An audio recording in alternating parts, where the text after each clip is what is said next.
What's up, everybody? Yep, it's that time of the week again, bitch. It's time for another juicy episode of Old School, New School Comedy Podcast. And I am your host, Christy Miller, the one who talks the most shit everywhere. Hello. And here we are at the recoming. I can't even talk anymore. Just shoot me. We are coming to you live from the basement of the comic strip because there's a special event going on in the showroom because heaven forbid anyone let me know to move the time slots. That's, who the fuck am I, right? Right. So here we are in this lovely basement with this high-end decor. Hello.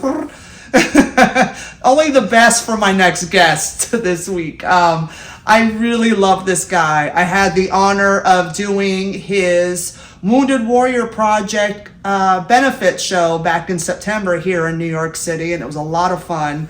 And he has a nonprofit for veterans called Combat Zone 360. And he's super funny, and he served in the military, and if you don't like him, he'll just drop a grenade in your face. Ladies and gentlemen, Mr. Jay Lawrence. Thank you for having me today. Was that okay of an intro? That's perfect. They just need to know they didn't bring you down to the basement because there's a show or anything going on. Mm-hmm. They brought you down to the basement because I don't deserve to be upstairs. No, they brought me down here because I know how to bury the bodies. Comics that just didn't make it. When you blow the light, they bury you down here in the basement. And there's a dead popcorn machine next to a body. Nothing, people? Nothing. Put a little kernel in there, and I don't mean a popcorn kernel. I mean the kernel that he served. Right. Get rid of them. So it's an interesting time to be, for you, of all things, with everything going on in this world now. These wacky wars, those holy wars, those silly, goofy, holy wars. It is. And I actually served 2 tours in Iraq, so... So did my brother. Yeah? He was Desert Shield and Desert Storm. Yeah, so was my dad. We'll be right back. Because there's going to be another body in the basement right now. And it ain't going to be me! See that freezer over there? Right. There's fucking Frankie Carbone's in there. I'm going to move him over and put Jay in there. I love it. I served 2 tours, a headline and a featured. What? Oh yeah, no, and this stuff, after I retired, I was just like, I'm done. Everything that started to happen, I just ignore it now, because I'm not going back. Who cares? I'm not going back. I'm too fucking old, bitch. Me too, yeah. What about the reserves? Nope, I'm done. I retired, 21 years military. God bless you. God bless you. I won't even do the preserves. Nothing? Come on, people, the jokes don't write themselves. Nothing? All right, see, the bodies don't even care. I know, right? They're not even over there laughing. No, because they're dead. Yeah. Kind of like the show upstairs. Is this thing on? What we don't know is we've replaced the show with an actual non-show. That was terrible. I'm sorry. I had nothing for that. But so you served for 21 years. What branch? Army. The Army. Yep, and I did infantry for 9, which is frontline fighting, and actually it's 12 and 9. I did 12 years infantry, 9 years recruiting. Wow. Yep, so I sent those kids to Fuck war. Yeah, you did. Fuck yeah. Fuck them kids. Right. Fucking bastards. They were like, I love it, the recruiting, you have to be a certain way. Like you guys will take the jerk offs. Like, you guys are like the Oakland Raiders. Like Al Davis's Oakland Raiders, you'll take anybody and send them off to war. It's great. Yeah. No, and the thing that gets me is when I was recruiting, I recruited a lot here in New York, Brooklyn, mm-hmm. and they had me out on Pickett Avenue in East Brooklyn. Yeah. I was like, what the fuck y'all got me out here doing? Well, they're preparing you for combat. That's what they're doing. There's a lot of non-whites that live there. Right. I was like, oh, Lord help us all. Yeah, because they just get them off the streets and put a gun on them. You want to shoot things? Come on, there's some brown things overseas we want you to shoot. I know. It's sad. Before that, I was over at Flatbush at the Junction. What'd you call me? I know, right? Flatbush. I'm like, what the fuck y'all got me over here for? They said, the Jewish community around the corner. I was like, you motherfuckers, I'm not even Jewish. That's the point. I know, right? What do you say? What do they want you to do? I've had it up to here with your bullshit. Damn! That's no way to recruit. I know. God. I guess that's why I never recruited anybody. That's right. You're like, it's just me. Everybody left. When I got there, everybody left. Right? They all went to Brunswick. Brunswick? I meant to say Bushwick, and I got Jersey involved. I am so tired. That's what happens when you turn 53. Everything falls apart. We're going to blame it on the basement. Yes. On this gorgeous setup. Oh, yeah. These couches stink like shit, too. I'm probably sitting in some, like, old comics jizz right now. Thank God. Thank God I can't get... Yeah, and thank God I can't get pregnant. I know, right? It's probably J.J. Ramirez. Anyway, so how long have you been doing stand-up now? So I've actually been doing stand-up just over a year. Get out. Yeah? You are so... No, I mean get out. I'm the new part of this show. You are literally new school. There's placenta hanging off of his face. His microphone has a diaper. Nothing? That's right. This is my umbilical cord. Good night. Just over a year. How do you like it? I love it. Yeah, because you're just a year in. Yeah. I'm pushing 28. Well, the thing is, when you're actually financially stable and you don't have to worry about the big hustle of comedy and you can just enjoy it, I think you end up doing a lot better. Yeah, because you don't have the pressure of like, oh God, I gotta work, I gotta eat, I gotta, live paycheck to paycheck, gig to gig. It's horrible. I know. I sucked all the wrong dick in my career, so that's why I'm in a basement at the comic strip. I know. Sitting on 1989 jizz. Oh, the good old days. Oh man, you were probably here when it happened too. I'm probably the one that made it happen. My dick's much bigger than the people on the comic strip. And I'm hung like a vagina, people. Nothing? Oh, man. So just over a year. So you have already created like these, with your nonprofit. Did you start the nonprofit because of stand-up? Or was stand-up a residual or like an after fact, or like, oh, this is a product of my nonprofit, I can use this angle? Well, the way my nonprofit came about was when I retired out of the military in 20. Let's get my date right. 2018. Okay. My dyslexia kicked in. I'm like 1820? No, 2018. And when I did, I was like, well, how can I still give back? I'm not doing anything. So your jokes. That's a way to torture them. Right. Guantanamo Bay, here we come. So I came up with this company, Combat Zone 360, when I first got out, and I'm like, well, how can we develop it into a nonprofit? And I let it fall to the wayside. I was like, I'm not doing shit with this. I'm going off.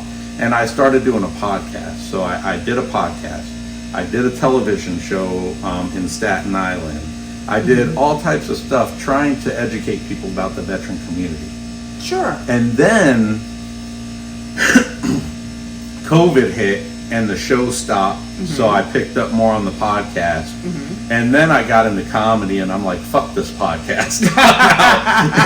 and I started doing the comedy thing, and I just had so much fun with it and stuff. And the veteran community has a app they can go on called VetTix, and it's a nonprofit organization that gets a lot of tickets donated to them, but these tickets are always in the fucking nosebleed, and it's like we don't even matter enough to even be on the first level. No, you We're don't. Just all the way up there. Yeah, you don't. Yeah. No. So when I'm doing comedy, I'm like, well, how can I make this better? So I brought back to life the Combat Zone 360 nonprofit, and I'm like, let's do VIP style tickets for veterans.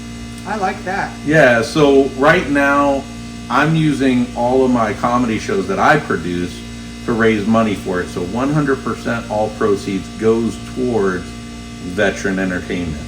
That's awesome. Yeah, and we're trying to get our accounts high enough to where now we can start buying VIP tickets to sporting events, concerts, That's wonderful. Different things for these veterans, because we need to let them know that they still matter. Because one of the biggest things, I'm about to bring this show down, because one thing we're trying to combat is veteran suicide. Thank God, yes. Yeah. I have a huge issue with how veterans are treated when they come home from combat. Yeah. I see them on the streets. I see them struggling. My own brother, which I don't talk about, has basically disowned me, and I'm dead to him because he's got severe PTSD and he won't get help. And he's gone now. And it's just, it sickens me. I mean, he did very well when he got out. You know, he ended up being the GM of the Golden Gate Bridge. Oh, like wow. He worked his way up from bus mechanic because he was in the heavy artillery, the 1st Battalion out of Germany, and they drove all the tanks in behind the Marines. Yeah. So, and they would break down, he'd have to fix them and get them running again. So he was great. He was always smart like that anyway. My brother could fix anything. And so he worked his way up from bus mechanic in San Francisco all the way up to running the entire Golden Gate Bridge. Oh, wow. And handling all the highways and stuff, connecting it. So he did well, but mentally he's not. No, it's sad, and it makes me sick. And I see, you know, these veterans on the streets, and it makes me so angry that they aren't taken care of. And I know why, and I remember when all that cut in the 80s, when all the veterans housing and stuff. I don't want to get political, but we know a certain president cut those veterans benefits and mental health benefits and mental institutions, cut all the funding because they don't make money on it. Well, so fuck them. I will tell you, believe it or not, there are things out there for those veterans. They have veteran homeless shelters just for veterans. Okay. They have places where veterans can go. And you'll see veterans out there begging for money, different things like that. But the difference is they don't want to be controlled, because when they were in the Army, I guess they were controlled or whatever. So now if they go stay in those shelters, now they have rules, now they have regulations. Right. And they don't want those, so they would rather be out in the streets than dealing with that. Understandable, because that's also part of their PTSD. Exactly. And they need help, and it's such a huge issue in this country with mental health in general, because we've swept it under the rug for the last 40, 50 years, because who cares about them? We don't make money off of them. They actually cost us money. Well, they're going to in the long run if you don't nip it in the bud. And so now our veterans are suffering. Like I used to deal as a kid, you know, I'm 53, so I deal with a kid in the Bay Area, all the Vietnam vets on the streets.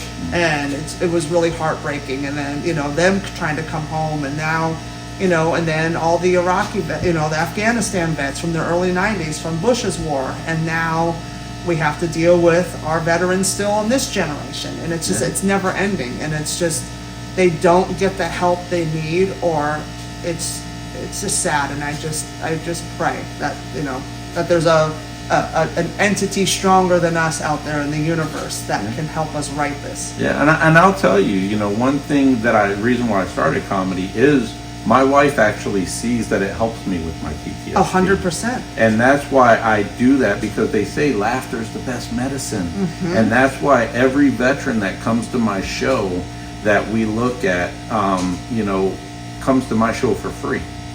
Every veteran from here on out, since I started Combat Zone 360 and actually pushed it as a nonprofit, every veteran that I know about that comes to that show, listen, come have a seat. You know, I love it. Yeah. I love it. I love it. I love it. I love what you're doing. I was honored to be a part of it, to headline that last show, and it was just so much fun. And they're amazing, and more things need to be done. And I love that you're doing this. So I'll help you in any way I can. Thank you. And my favorite part of that was when that lady in the front row was covering her husband's eyes. Yeah. I don't know why, but Godzilla's on stage. There's King Kong on stage with Chuck Taylor's on. No, it's because you faced the wall and bent right over, and your ass was basically in his face. Well, he was loving it. Yeah, well, you know what? I'm just giving back to the veterans. You had to smell a bunch of fucking C4 and napalm. How about smelling this napalm? Good night.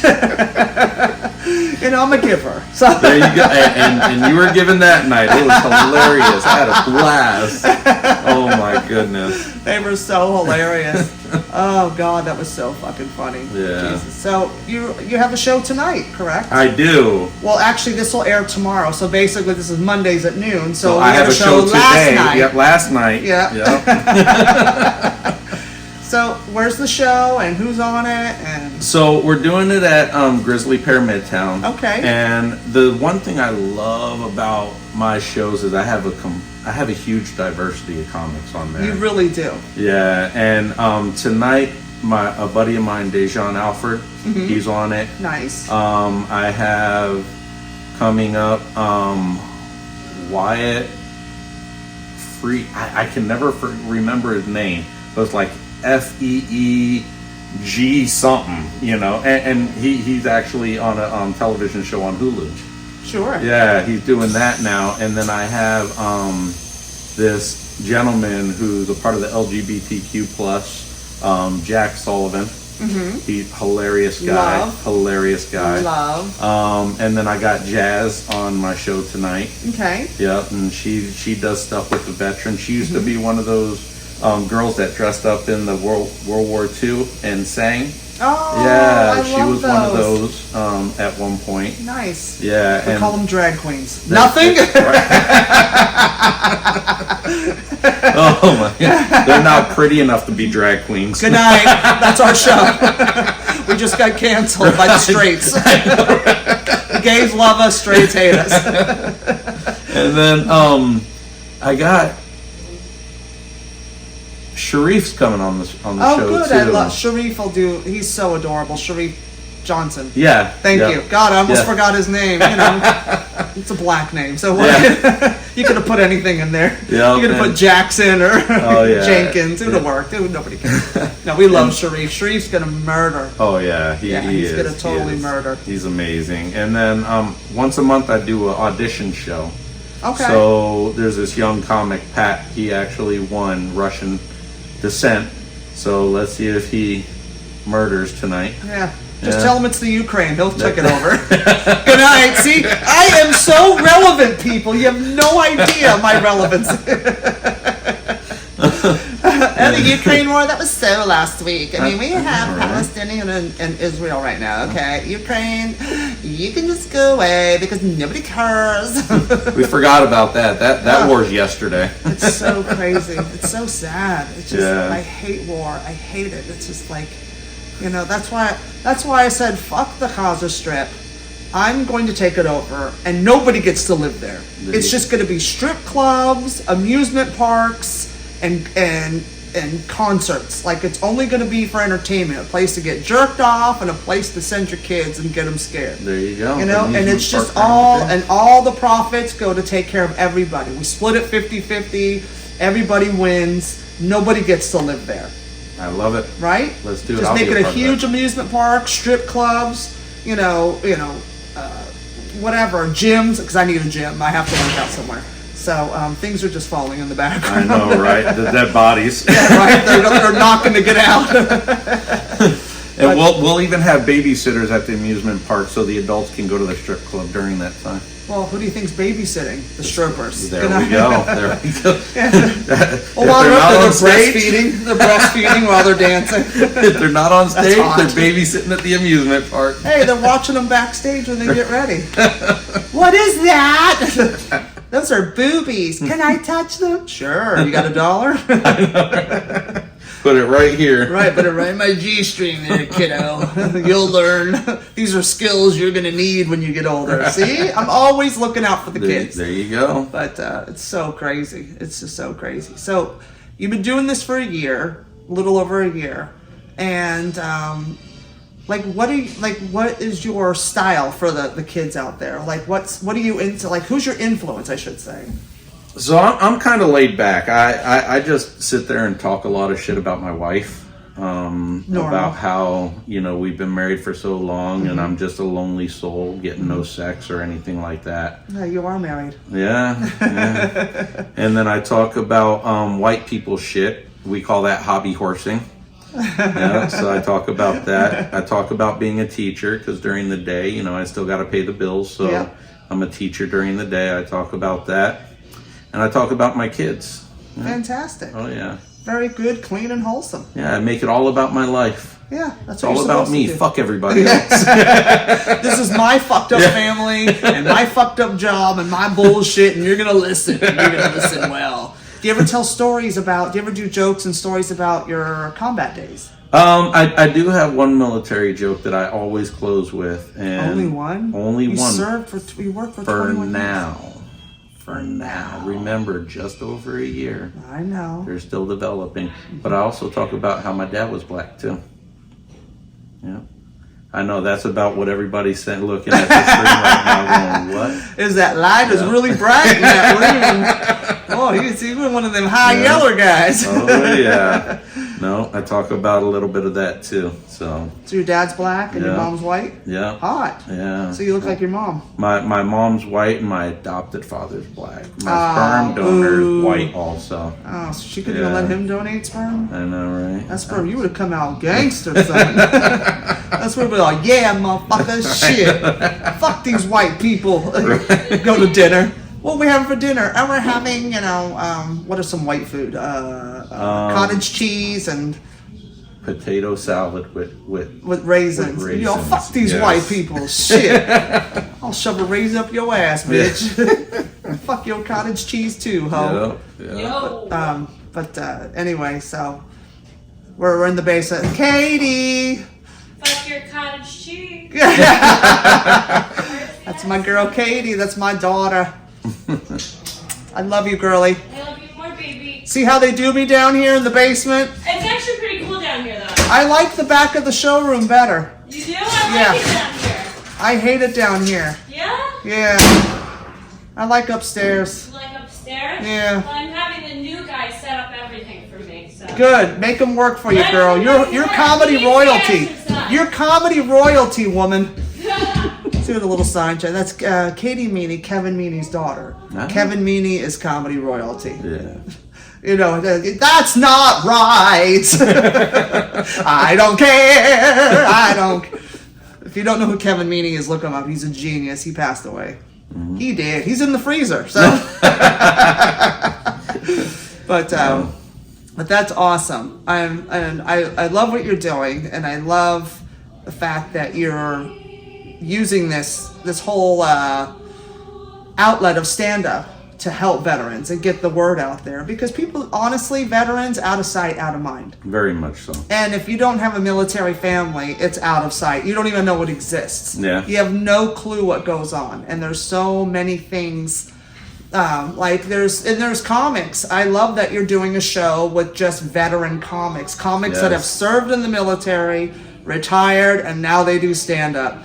Oh yeah. And I remember one like a year ago or so, James Mack, who's a veteran and a comic, and he booked me to headline this VFW out in New Jersey. Yeah. That was probably one of the funnest shows I've ever done. Oh yeah, James Mack is going to be on my show November 10th, which fantastic. You guys go see November 10th. Definitely. We'll plug all the stuff at the end there, but yeah, you gotta.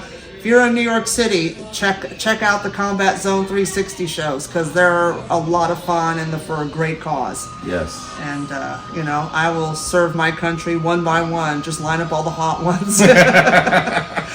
Like it's a firing squad. You have to fuck her. No! Be like, no, we're intimidated. She's bigger than me. She's more man than I'll ever be. What do we call her vagina? Guantanamo Bay. She'll make you talk. Yeah. And strange things happen there. Oh yeah, you want to get waterboarded in my Guantanamo Bay, baby? How you doing? A mess. Oh my God. So, coming up, what shows do you have coming up with this, So, of course, I have the show that happened yesterday. Yes. See how I do? Yeah. But every month, I do one a month at Grizzly Pear Midtown that we're actually looking at bringing it here if everything works out. Yes. Yes, so that's going to be good. So it'll either be at Grizzly Pear Midtown or the Comedy Strip. It's a comic strip. Yep, You got to get the name strip. right, otherwise you're not working here ever again. Listen. You're like, I'm armed. I'll pull out the veteran card. Like, that's going to get you anywhere. That's about as useful as a Blockbuster card. You know how many military discounts just disappeared after COVID? Yeah. Yeah, I He do. said, "Fuck the military." Yeah, fuck these hoes. You didn't protect us from the evil, I know. invisible virus. What are we gonna do? Shoot at it? I know, right? But- I bet you there were people that were shooting in the air at the invisible virus that they could, because Oh, you shit. can't see a virus. If it's airborne, you can't see it. Listen, So people are just using it as an excuse to shoot things in the air. I'm sorry. Oh man, but no, we're doing a monthly show, mainly for the veterans coming in, and then I do another monthly show at the comedy shop down in the village. That's kind of like my audition show to get onto the Grizzly Pear show. And then I do a show at the Producers Club, and I do that mainly for just newer comics to come on. To feel like they're contributing and they suck. Just to feel like They're doing something. they're comics. Yeah, you because know? the Producers Club is where comics that are not funny and are brand new go to work. Very much so. I did a show at the Producers Club back in March. I headlined, me and Brian Scalero co-headlined it. And they paid us the guy that produced it paid a lot of money. I'm like, you know what? I ain't playing that place. And he goes, I'll pay you this. And I said, I'll see you at 7. He paid, and it's only 3 blocks from my apartment. So it was my great. goodness. So I just walked over, did my set, and it was only 10 minutes. Yeah. I ended up doing like 15, but it was because he just said keep going. It was fun. But I'm like, when I went in there, it was so depressing. Yeah. And I'm like, this is where veterans should not go Right? because they'll kill themselves instantly in this building. Yeah. Oh yeah. I know I shouldn't say that. So And guess who I got coming on my 29th show?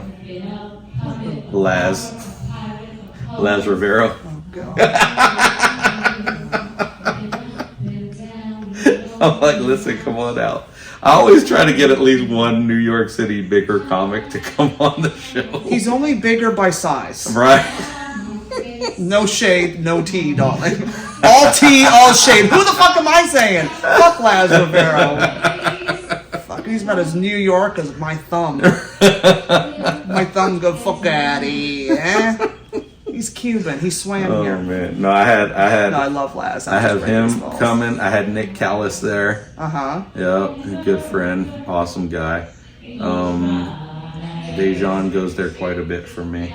Good. Yeah, quite a few people I get up in there. Nice. No, you do. You have a very eclectic crew that roll with you. It's great. Thank I you, love Mark. it. I love it. And I love being a part of it. And I'm better than all of them. Anyway, so... That's why you headlined my headliner show. After 88 comics, I'm like, what is this, a marathon? These poor veterans, no wonder why they're fucking like, ugh. They're like, thank God we didn't pay for this shit. I know, right? Why is Caitlyn Jenner up there? We don't rock her. Oh no, that was a fun night. It was such a fun night. But,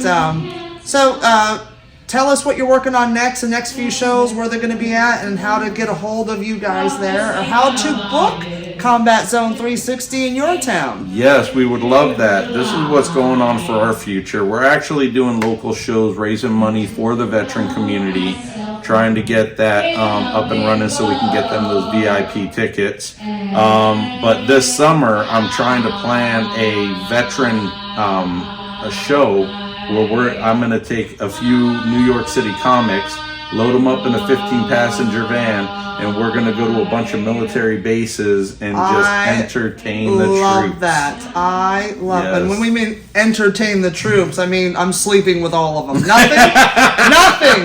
That'll make them want to deport, you know? They're like, no, send me to Afghanistan. Fuck this shit. I don't want to see fucking China naked anymore. She scares me. She's been dead for 7 years. Why am I going to look at that? Right, and then we're working on that. And then after the tour, I actually want to do a Combat Zone 360 comedy festival. I am in that. Yes. I want to be a part of that, and I want to push the shit out of that. Definitely. And we could even get the, you know what, we'll talk afterwards, but Yeah. I'm going to tell you who we're going to get involved. Perfect. Who will get involved to do this, because they'll be into it. 'Cause Yes. They do a lot with 9/11 and stuff, so Nice. it's, pretty big names, so we'll get that involved. So I want to know, who's your favorite comic right now? My favorite comic right now, I actually really don't have a favorite comic, but my biggest influencer for comedy actually was Jeff Ross and Brad Williams Wow. Yeah, just in the near future, because I went and saw Brad Williams, and this was before I was into comedy, and I was telling him I'm going to get into comedy, and he actually gave me a couple of pointers, like, this is what you want to look at, this is where you want to push, take your life stories and just stretch them out so big. Well, he has to, because he's only 4 feet over there. Jeez. But he's a great guy. He's too. hilarious. He's awesome. Yeah. He's so great. I love Brad Williams. Now, you've only been in it a year, so this probably won't even matter. Do you remember your worst set that was so horrific that made you want to quit? I love asking comics this, because we all have our horror stories. So I didn't want to quit after this because I'm not a quitter. But you're only a year in. So I know, you're still right? happy. Right. You're not jaded. I was at Broadway Comedy Club, and I was up We're there. sorry. Your phone has been disconnected and is no longer in service. Right? He'll never pick up his phone. Never.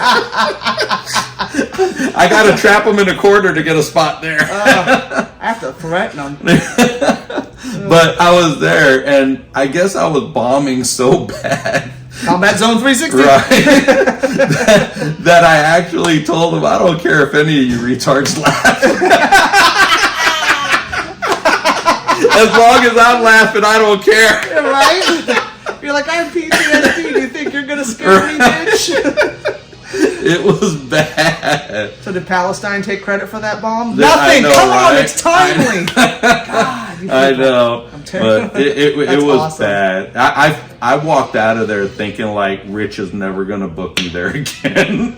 And then he gave you 8 spots the next week. That's how it works. You know, funny story. The first show I ever did. By the way, he likes comics. He thinks he's better than. Then that's why I always go there. That's why you're working. Yep. He hates me. But the first show I ever did was the Industry Room. Of course. And that scam. I mean, that wonderful show. Yeah. And the thing is, when I was talking to him that Friday after the show, he's like, so remind me again, because he went through my whole set with like, this was good, this was a hack joke, this. And at the very end, he goes, now remind me again, how long have you been doing comedy? And I'm like, honestly, that was the very first show I ever did. And he goes, your stage presence was like a pro. Yeah, no, you come off. Yeah. When I watched you that night at the fundraiser, I was like, because that's why I had to ask. I'm like, how long have you been doing? Because you have the presence of someone that's been doing it 5-6 years. Yeah. You're like, I thought you were around the 5-6 year mark. Yeah. Good job. Thank you. I hate everybody, as everybody knows. So when I compliment, it's real. But he actually booked me for spots just because of my stage presence. Yeah. Yeah. Yeah, so that's I was great. like, let's do it. Let's go. Dude, you take every spot people offer you. Yeah. If they're going to give it up, then you fucking take it. Because don't be like, oh, no, I'm not. No. Say yes. Just take it. Fuck everybody. Yeah. So, now, I love asking these questions. They're my favorites. Is there a bit a comic has done that made you go, God damn, that's brilliant. I wish I had written that. Yes. Besides my jokes. Just kidding. The ones about stapling the clit to the side or scaffolds, I wanted to steal that joke. I know. But Everybody wants my scaffolding I want joke. that joke. I want it. But, it's out of my ballpark. I can't pull that joke off. By balls in Balls Park. But the joke that came to where I was like, fuck, I wish I wrote that joke, is a local New York City comic, Michael Rourke. Dude, okay. Michael Rourke is a literal underground Bronx gem. Yes. You guys, Underrated. No one will ever hear of Michael Rourke. He will never make it.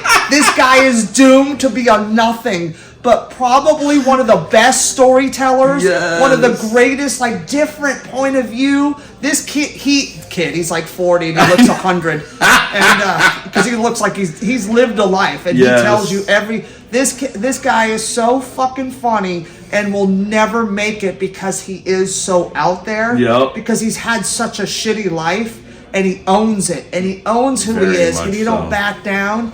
But he's just I wish he was more committed to like hustling the craft as opposed to just getting by. Yeah. Because he'll never make it, and it's sad because he's so fucking funny. Yeah. God, he is so good. He inspires me to write better. Yeah.